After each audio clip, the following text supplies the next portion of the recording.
Hablaremos en este encuentro de la fuerza curadora de Jesús. Partimos de unas preguntas fundamentales. ¿Cuándo Jesús descubrió su capacidad para curar? ¿Fue su fe en la misericordia divina lo que le llevó a aliviar el sufrimiento de los enfermos? ¿Fue el descubrimiento de su poder curador lo que le llevó a anunciar la cercanía de Dios y su venida salvadora? Estas preguntas pertenecen al mundo íntimo de Jesús.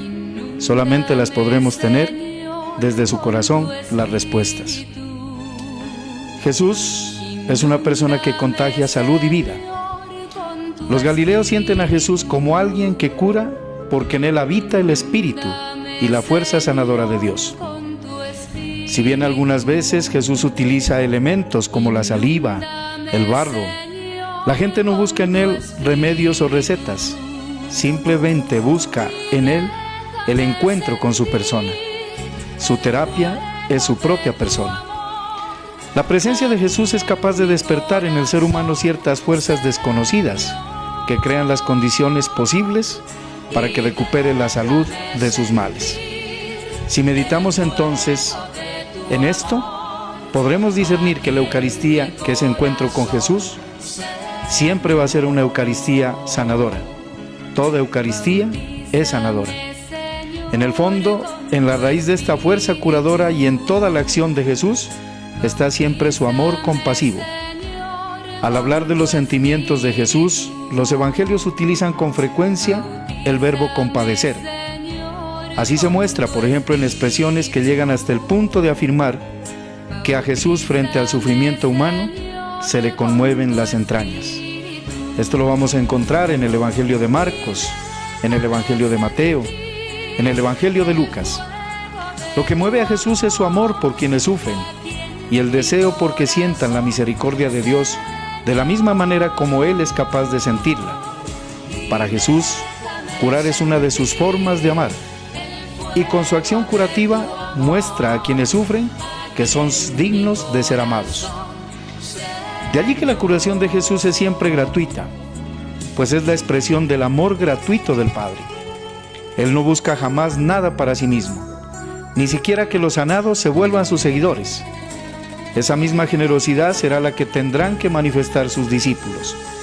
Gratis lo recibieron, gratis denlo. Esta es la gratuidad que atraía, pues acudir a Jesús no implicaba gasto alguno. En cambio, en los templos y en los lugares de curación se cobraban servicios y se exigían ofrendas costosas para el Dios sanador. Los médicos de aquel entonces cobraban grandes sumas de dinero por sus servicios, razón por la cual, por ejemplo, Plinio el Viejo afirma en una de sus obras que no había en los tiempos de Jesús profesión más lucrativa que el ejercicio de la medicina. El estilo de curar de Jesús es muy particular. Lo hace con la fuerza de su palabra y con los gestos de sus manos. No pronuncia fórmulas secretas, no habla entre dientes. Su palabra tiene poder de sanación. El estilo de curar de Jesús es muy particular.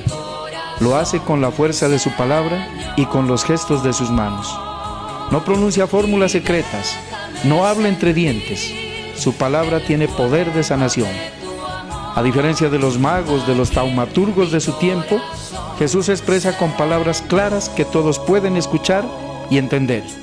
Y toca a los enfermos, expresándoles su cercanía, su acogida, su compasión. Las manos de Jesús bendicen a quienes se sienten maldecidos. Tocan a los leprosos a quienes nadie se atreve a tocar. Transmiten confianza a quienes se sienten abandonados por Dios. Acarician a los excluidos. Jesús no solo brinda una mejora de tipo físico, de tipo corporal. Su acción curadora va más allá de la sanación de un problema orgánico. Se trata de una sanación integral de la persona. Jesús reconstruye al enfermo desde su raíz, suscita su confianza en Dios, le arranca de la soledad, del aislamiento, de la desesperanza, lo libera del peso del pecado y lo reincorpora al pueblo de Dios, abriéndole un futuro de vida más digno, más saludable. Para lograr esto, la primera acción de Jesús es reavivar la fe de los enfermos. Así lo podemos constatar en expresiones como: no temas, solo ten fe. Todo es posible para el que cree. Hijo mío, tus pecados te son perdonados. Todos los relatos que hacen referencia a la acción curadora de Jesús sugieren que en el encuentro entre Él y la persona enferma llega un momento maravilloso en el que Jesús y el enfermo se funden en una misma fe. En la presencia de Jesús, el enfermo se siente acompañado, sostenido, valorado, amado. Cuando falta esta confianza, la acción curadora de Jesús queda frustrada. Por el contrario, cuando en el enfermo se despierta la confianza y se produce la curación, Jesús la atribuye siempre a su fe. De allí que sean claras expresiones como: hija mía, tu fe te ha salvado, vete en paz y queda curada de tu enfermedad. Jesús no cura para despertar la fe, sino que pide la fe para que sea posible la curación.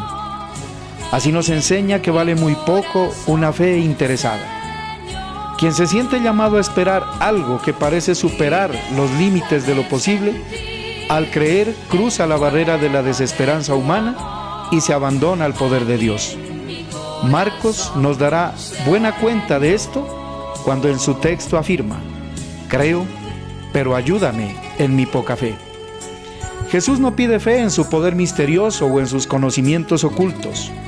Pide fe en la bondad, en la misericordia de Dios, y lo hace no recurriendo a la hipnosis o a la magia, sino ayudando a los enfermos a acoger a Dios en lo interior de su experiencia de dolor. Jesús les cura insertando en lo más profundo de su corazón el perdón, la paz y la bendición de Dios. Cuando Jesús le dice al paralítico en el Evangelio de Marcos: tus pecados te son perdonados, expresa muy bien su modo de curar. Sanar al enfermo es abrirle la posibilidad de vivir con un corazón nuevo y reconciliado con Dios. Pero la curación recibida de Jesús es también reconciliación con la sociedad. Pues en Israel, enfermedad y marginación forman un binomio inseparable. Así pues, no hay sanación efectiva si el enfermo no se ve integrado dignamente a la sociedad. Jesús muestra siempre su voluntad de que los enfermos retornen a la convivencia normal con sus hermanos. Levántate, toma tu camilla y vete a tu casa, le dirá al paralítico, y al leproso: vete, muéstrate al sacerdote y haz por tu purificación la ofrenda que prescribió Moisés. Cuando Jesús toca a los enfermos, los libera de la exclusión y no solo está pensando en la curación de ellos, está haciendo también un llamado a su sociedad y a la nuestra. Aquellos que consideramos impuros, aquellos a quienes excluimos, pueden y deben ser tocados para que recuperen la esperanza, para que sientan por nuestras manos el derecho a ser amados, el derecho de ser dignos hijos de Dios.